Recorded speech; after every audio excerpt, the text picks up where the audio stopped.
Sí, porque más allá de la facilidad que ofrece la red a cualquier persona para acceder a todo tipo de información médica, Internet puede influir en la relación entre médicos y pacientes y entre estos y su hospital. Hoy en el espacio de salud no vamos a hablar de ningún virus raro ni de ninguna enfermedad en concreto. Hablaremos de los llamados hospitales 2.0, centros sanitarios como el materno-infantil Sant Joan de Déu, que ofrecen conocimiento y atención a los pacientes más allá de sus puertas.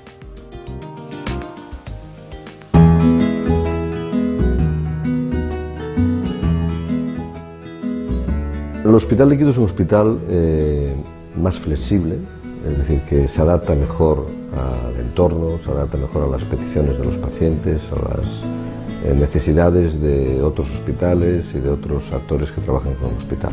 Y permite que los pacientes puedan acceder a los servicios que ofrece el hospital, no necesariamente de forma presencial. Como explica este fragmento del vídeo realizado por el Hospital Sant Joan de Déu, un hospital líquido es aquel capaz de ofrecer atención y conocimientos no solo dentro de sus paredes, sino también más allá de ellas. Aquel capaz de añadir a la tradición modernidad, de sumar a la atención sanitaria interpersonal e insustituible la cómoda virtualidad de Internet.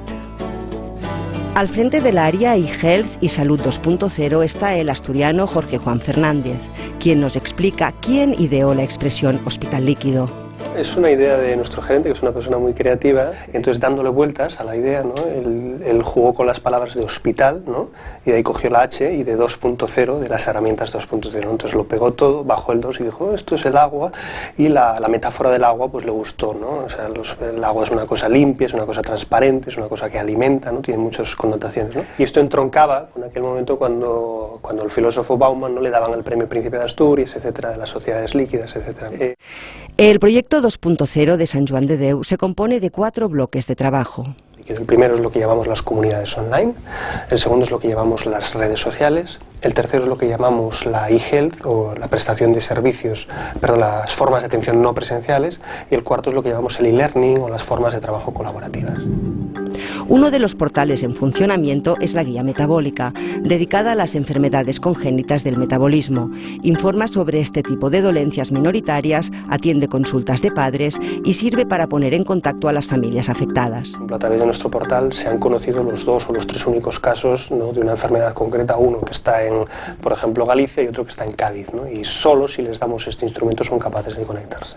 Después también tenemos otra comunidad, otro portal temático que es Faros, ¿no? Faros es el observatorio para la infancia y el adolescente, y aquí lo que hay sobre todo es información que promueve hábitos de vida saludables. Los programas dirigidos específicamente al personal sanitario son múltiples. Uno de ellos es el denominado 5 minutos. Que es un programa de formación continua de píldoras de 5 minutos que se retransmite a toda la casa para que nuestros profesionales, ¿no? puedan coger, ¿no? nuevas formas de contenidos rápido. Pues este programa interactivo nos va de maravilla porque siempre tienes 5 minutos, aunque sin salir de la planta puedes disponer y organizarte el trabajo para poder sentarte y escucharlo. Que estas cápsulas son en directo, un día a la semana, en el hospital, se hacen para los 3 turnos para que se puedan conectar en directo, pero también hay que recordar que estas cápsulas quedan grabadas en la intranet y en la web del hospital. Facilitar la vida cotidiana a los pacientes es primordial. En el caso de los niños con diabetes, disponen de un sistema de telemonitorización de los controles de azúcar. Es una herramienta que es de utilidad tanto para el profesional sanitario como para la familia de los niños que tienen diabetes. Estos familiares normalmente se ven siempre abocados a tomar decisiones con respecto a la diabetes de su hijo y generalmente requieren el soporte de un profesional sanitario. De esta forma podemos conseguir una comunicación directa con el paciente que nos optimiza mucho el tiempo entre visita y visita. No sustituye a la consulta presencial, sin embargo es una utilidad porque el paciente puede usarlo en el momento que lo requiere, de forma que el paciente en casa puede conectar su medidor a su ordenador, descargar los controles y enviárnoslo a nosotros mediante un soporte que es seguro. Con las glucemias que corresponden al rango y podemos de esta forma también aconsejar al paciente para que en ese mismo momento realice cambios en su tratamiento, bien sea en la insulina o bien en lo que se refiere a su ingesta de hidratos de carbono. El Hospital Líquido navega sin prisa pero sin pausa para dotar a la atención sanitaria de todos los adelantos de la sociedad 2.0. Muchas familias conviven desde hace tiempo con un nuevo miembro en su hogar, un miembro, digámoslo así, virtual, diríamos, que atiende nuestras dudas sobre temas de salud. Lo podríamos llamar, seguro que ya lo están adivinando, Doctor Google. Pues bien, en la tertulia de hoy queremos hablar de cómo hay que hacer ese uso correcto de todo este bombardeo de información médica que tenemos en Internet, también de cómo el uso en la red está modificando la comunicación entre médicos y pacientes y cómo también está influyendo la red en el sistema sanitario. Pues bien, nos acompañan tres grandes conocedores de este asunto. Paso a presentarles a Frederic Jordach, es médico de familia, uno de los top twitters en salud en España y cofundador de Doctoralia, un portal de internet para buscar profesionales de la salud. 5 millones de usuarios utilizan cada mes sus servicios en los 17 países en que funciona. Muy buenas tardes, bienvenido. Muy buenas tardes. Nos acompaña también Miguel Ángel Mayer, también es médico de familia, profesor de informática biomédica de la Universidad Pompeu Fabra y el director del Programa Internacional de Acreditación de Web Médicas que puso en marcha de forma pionera en el mundo el Colegio de Médicos de Barcelona. Bienvenido. Buenas tardes, encantado de estar con vosotros. Y por último nos acompaña Santiago Alfonso, gerente de la Asociación Estatal Acción Psoriasis y también miembro de la Junta Directiva del Foro de Pacientes. Muy buenas tardes, Gracias bienvenido. por la invitación, gracias. Bueno, pues vamos a empezar. Están cambiando las cosas, ¿eh? Hemos pasado de que los médicos nos dijeran aquello de no miréis por Internet, a que ahora hay médicos profesionales que prescriben páginas web. En realidad debería haber más. En realidad debería ser... Esto es el eterno dilema. La sociedad ha virado hacia Internet. Internet es, lo has comentado tú mismo, un miembro más de la familia, forma parte de todos los procesos diarios o de muchísimos.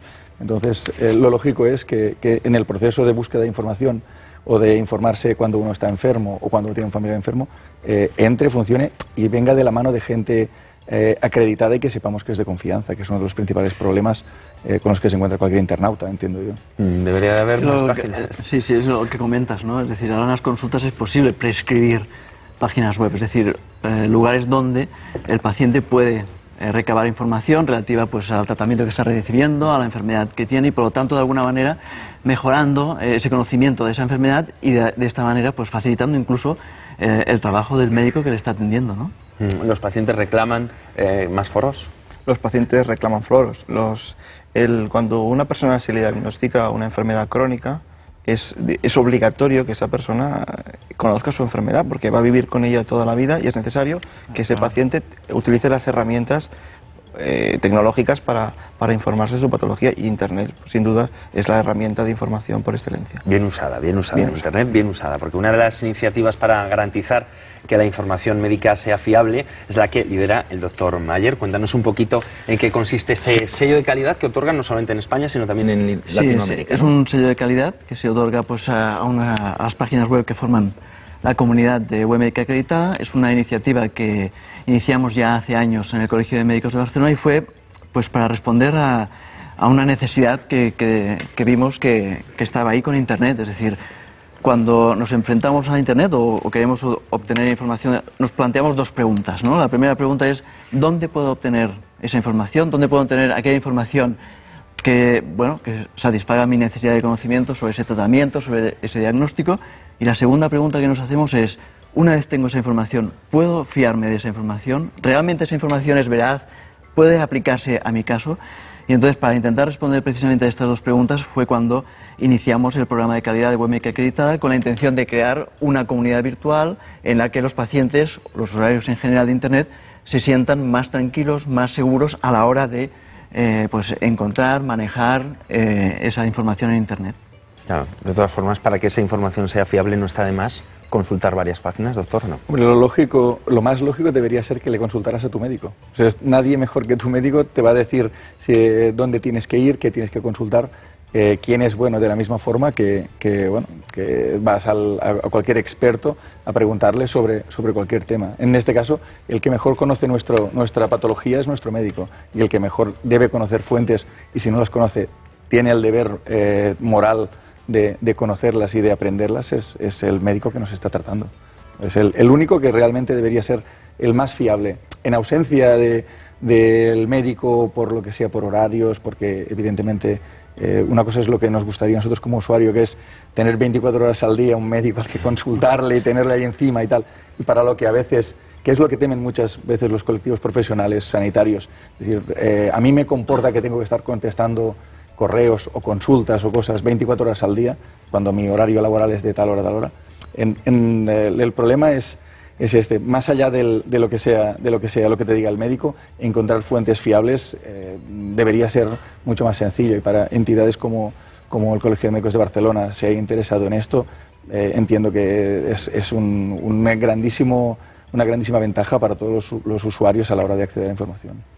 Santiago, ¿los pacientes son conscientes de eso? Son conscientes, lo que pasa es que sí, tenemos que trabajar para que el paciente se dirija a las páginas web que son dirigidas a pacientes, porque claro, el acceso hace que cualquier paciente pueda dirigirse a cualquier centro de investigación, a cualquier publicación científica que no comprende. O sea, en las asociaciones de pacientes lo que estamos trabajando para que la información sea el interlocutor entre Internet y los pacientes, seleccionar y facilitar materiales dirigidos a pacientes en un lenguaje comprensible para pacientes, porque la mayoría de información a veces también son de difícil comprensión y también a veces dan malas noticias, que a veces un poco el paciente se asusta leyendo prospectos, se asusta leyendo fichas técnicas. A veces hay que un poquito ayudar al paciente a que entienda esto y quitarle un poco de hierro a la información médica.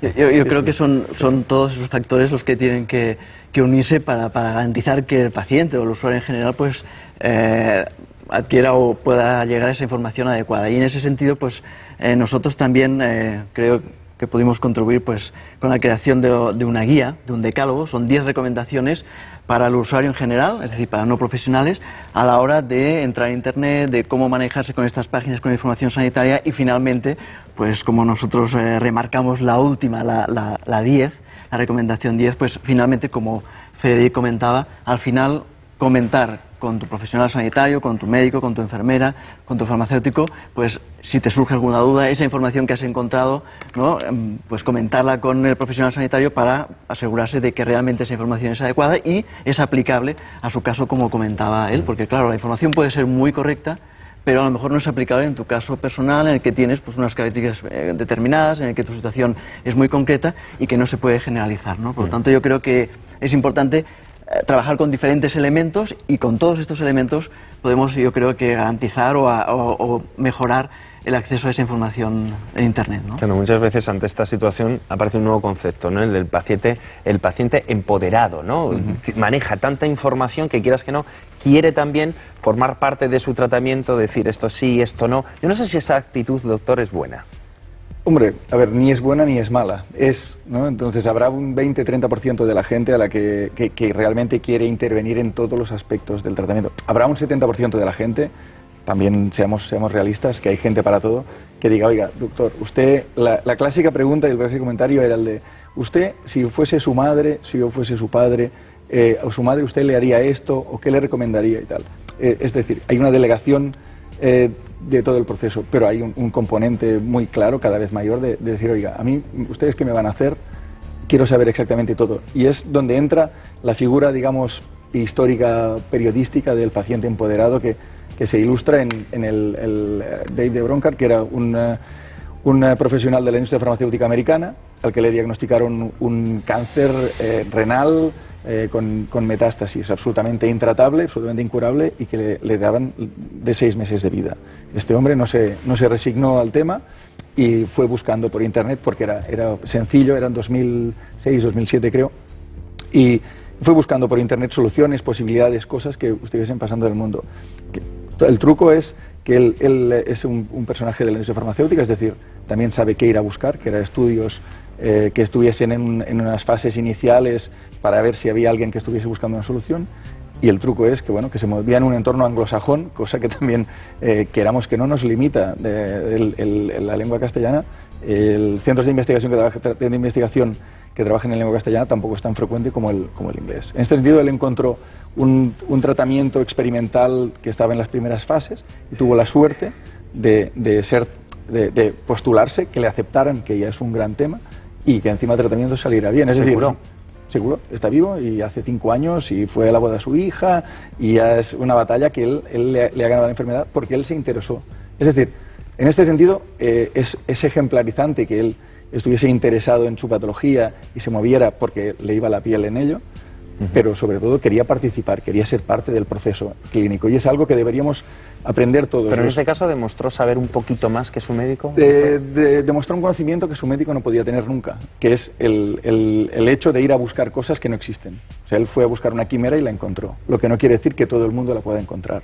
O sea, hay patologías que a día de hoy, por desgracia, no tienen solución. Y tarde o temprano todos nos vamos a morir. Esto es el factor humano de los médicos, ¿no, doctor? No, o sea, también es cierto que parece que lo tenemos olvidado. No, yo creo que aquí es importante, ¿no? Porque a veces hablamos o nos centramos, que es normal, yo creo que es normal, porque estamos en un nuevo escenario, ¿no? de servicios sanitarios, por decirlo de alguna manera, gracias a la incorporación de Internet y toda una serie de cambios tecnológicos basados fundamentalmente pues, en los nuevos conocimientos que está aportando la genómica, es decir, conocimientos sobre los genes, sobre la influencia que tienen los genes en determinadas enfermedades, y realmente en este nuevo escenario todos tenemos que trabajar, es decir, todos tenemos de alguna manera que adaptarnos, no solo los pacientes en esta nueva actitud que a veces, bueno, que se ha comentado y que es recomendable, es decir, ser más activos delante de su enfermedad, sino que también los médicos, los profesionales, pues también tienen que adaptarse a este nuevo escenario. Es decir, yo creo que es un trabajo que nos afecta a todos y en el que todos tenemos que seguir una línea, ¿no? Bueno, está claro que Internet es verdad que nos hace la vida un poquito más fácil a todos, y el hecho, no sé, de recibir un análisis por Internet nos evitaría muchas horas de espera, desplazamientos. Bueno, sin duda. Yo primero me gustaría comentar que nosotros entendemos como paciente empoderado aquel paciente que se compromete con su salud y que acude un día al médico y dice: doctor, ¿qué puedo hacer yo también para mejorar en mi salud? Un tema puede ser la información, o sea, usted sería bueno que se informara. Otro también puede ser comparta, acuda a una asociación de pacientes, viva la experiencia con otros pacientes. Hemos de recordar que las afectaciones de las enfermedades crónicas muchas veces conllevan una afectación psicológica muy importante. El paciente ha de asimilar que esa enfermedad la va a tener para el resto de sus días y que seguramente le va a cambiar su vida normal. Va a tener que cambiar a veces el modo de vestir, en el caso, por ejemplo, de la psoriasis puede ser, su manera de relacionarse con el resto, su vida social, porque la enfermedad en muchos casos es visible. Entonces el paciente tardará un tiempo y hemos también de acompañarlo durante ese periodo de asimilación de la enfermedad. Y una vez el paciente asimilado que es un paciente crónico, lo correcto es que actúe con su médico y diga: doctor, ¿cómo podemos entre los dos mejorar? Una manera va a ser recoger información de la patología por los conductos y en vías tal, y otra es también hablar con su médico y ver de qué manera entre los dos pueden interactuar para conseguir la mejora de su patología. Lo que pasa es que, sobre todo, voy a referir al tema de la información, que es muy densa para muchos pacientes en Internet. Y hay pacientes que no podemos pretender que busquen información porque no llegan. Entonces, bueno, ahí hay que apoyarles, y ahí las asociaciones de pacientes estamos para atenderles a manos, tanto en el primer acompañamiento, en la asunción de la enfermedad, como en facilitar esa información. Esos ejemplos prácticos, doctor, serían importantes, ¿no?, ponerlos sobre la mesa. Sí, yo creo que sí. Es decir, hay herramientas diversas que nos pueden facilitar la vida. Es decir, pues como comentaba el compañero, pues en situaciones en las que hay, por ejemplo, una enfermedad crónica, diabetes, hipertensión, en estos casos, pues a lo mejor para realizar determinadas consultas o para hacer un seguimiento de algunos, por ejemplo, algunos valores del azúcar en la sangre, pues a lo mejor no es necesario acudir al centro, sino que estableciendo pues una comunicación a través de correo electrónico, telemedicina, en el caso que sería más avanzado, digamos, con imagen, etcétera, pues se pueden facilitar y se pueden simplificar algunos procesos, y eso, pues bueno, facilita a lo mejor que se puedan reducir las listas de espera, facilita que sea más rápido la obtención de datos. Es decir, todo esto al final incluso pues puede mejorar la atención y también pues reducir costes, que ahora es un tema que nos preocupa a todos, ¿no? Claro, porque muchas veces, doctor, las historias clínicas ya son palabras mayores, ¿no? El hecho de que te puedan atender otro médico en otro país. Bueno, esto aquí es muy divertido, el concepto de historia clínica electrónica, que en teoría es compartir. Yo estuve esta semana pasada en San Francisco, en un foro de salud 2.0, donde empresas, estamos hablando de empresas, ¿no? Gente que quiere hacer cosas con PowerPoints, empresas que se dedican a esto, hablaban de una serie de conceptos. Los conceptos más reiterativos eran las apps, las famosas apps, que es llevar en el teléfono móvil, en el smartphone, las aplicaciones, una aplicación que te permita determinadas funciones. La historia clínica electrónica o historia clínica personal depende de quién sea el usuario, digamos, de esta información, que sea el médico, o sean los médicos o sanitarios, o sea el propio paciente que va introduciendo datos dentro de una aplicación por si le pasa algo y está fuera de su red habitual de uso. Y después está el tema de compartir, que hablaba el compañero de la Asociación de Pacientes, que al fin y al cabo se tiene que hablar de compartir, porque las patologías son procesos en los que te sientes muy solo. Y entonces compartir experiencias, compartir información, compartir recursos, en este caso compartir conocimiento, que es una de las cosas para las que sirve Internet, y hemos visto en el vídeo que el compartir conocimiento a distancia es una de las cosas que dan más tranquilidad a familias, a cuidadores y a pacientes, al fin y al cabo. Saber que no estás solo, que no es el primero que le pasa esto, hombre, está bien. Y saber cómo pueden ir las cosas de primera mano, yo creo que es útil y que es práctico. Claro, lo que ocurre es que cuando se habla de esas historias clínicas informatizadas sale a la luz el tema de la seguridad de datos, ¿no?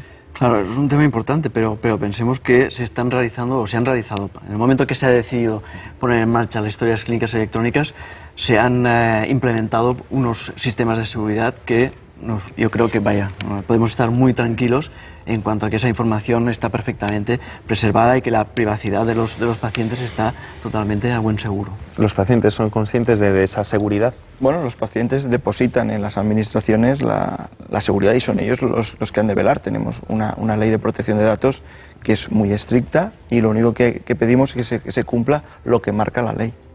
Y se cumple hoy por hoy. Y se cumple. De todas y si maneras, no se cumple, se ha de denunciar. Se debe cumplir. De todas maneras, estamos en un entorno curioso, ¿no? Estamos en 17 autonomías y entre ellas es muy complicado que compartan información clínica.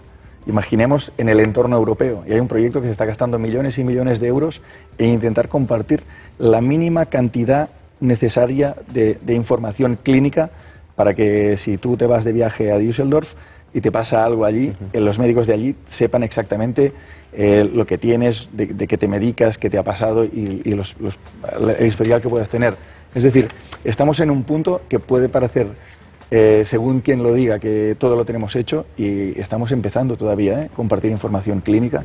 No estamos tan bien como deberíamos estar probablemente. Sí, brevemente, doctor, es que se nos va acabando el tiempo y son tantas cuestiones. Realmente es así, es decir, estamos en el principio de yo lo que me atrevería a decir una revolución en cuanto al escenario que nos vamos a encontrar en el futuro, lo que llaman la medicina de las 4 Ps, ¿no?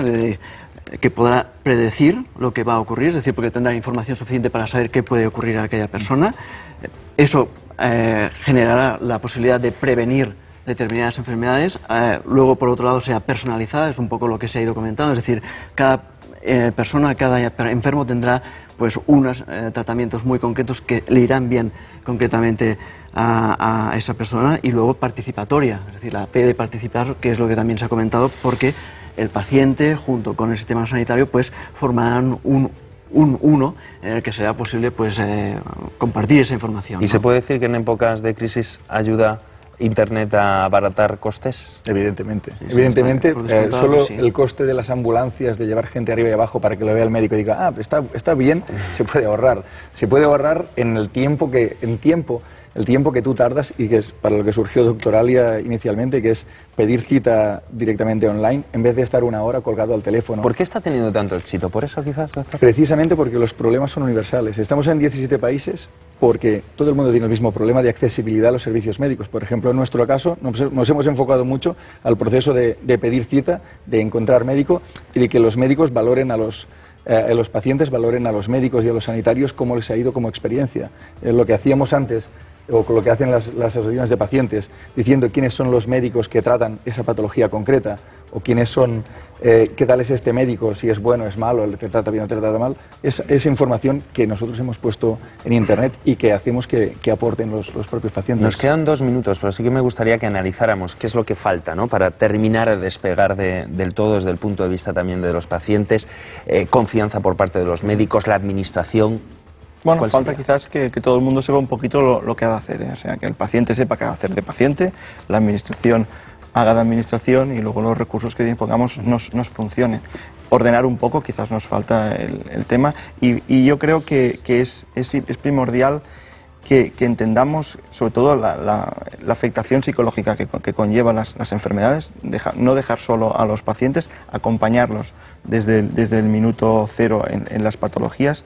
Y yo, bueno, básicamente lo que pediría es que se tenga en cuenta al mundo asociativo como una herramienta de apoyo al sistema sanitario. Podemos, lo que decíamos de la crisis, el marco ha cambiado, los recursos son menos, el tiempo de visita es escaso y esa formación del paciente permitirá menos coste sanitario porque acudirán menos a las consultas. Doctor Mayer, conclusiones. Pues yo creo que en el momento que todas las diferentes iniciativas que se están realizando, tanto por parte de pacientes, por parte de temas tecnológicos, por parte de servicios sanitarios, de médicos, en el momento que sea posible conectar todo eso en un único sistema, por decirlo de alguna manera, entonces yo creo que tendremos un escenario fantástico de atención sanitaria. Doctor Jordás, más allá del único sistema, a mí lo que me gustaría es que todo el mundo tuviese acceso a aquello que busca, sí, que es lo complicado. O sea, nosotros queremos estar atendidos. Si es muy fácil ir a un taller mecánico y te atienden rápido y enseguida saben lo que tienes, pues ¿cómo no va a ser esto en medicina lo mismo? Estamos hablando de...